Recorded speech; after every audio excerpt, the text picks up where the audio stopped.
আসসালামু আলাইকুম প্রিয় দর্শক, আপনাদের মাঝে একটা জিনিস শেয়ার করব। এখন আপনারা দেখলে অবাক হয়ে যাবেন। আর বিশেষ করে কিছু কথা না বললেই না। আমাদের প্রধানমন্ত্রী ছিলেন শেখ হাসিনা, তিনি ইন্ডিয়া গেছে। তো বাংলাদেশে তো অনেক কিছু খাওয়াই গেছে।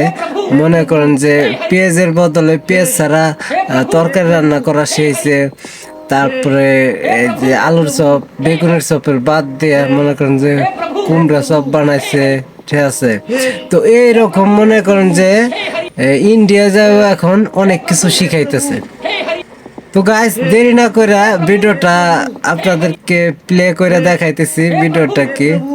তো ভিডিওটা দেখে আমি হাসতে হাসতে শেষ।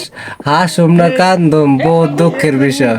দেখেন, ইন্ডিয়া যাইয়া আমাদের প্রধানমন্ত্রী ইন্ডিয়া যায় মনে করেন যে কি খাওয়া শিখাইতেছে। ইন্ডিয়ার মানুষগুলো এখন মনে করেন যে এর আগে তো গরুর মুত খাওয়াইছে।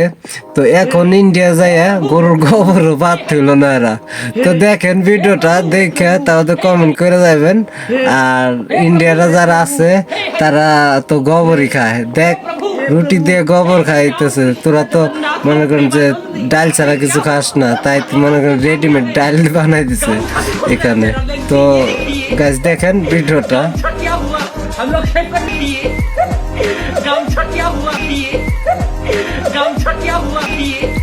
চুপ করে শুধু দেখেন আর কমেন্ট করে যান। আর ভিডিওটা ভালো লাগলে লাইক শেয়ার করবেন। ধন্যবাদ সকলকে।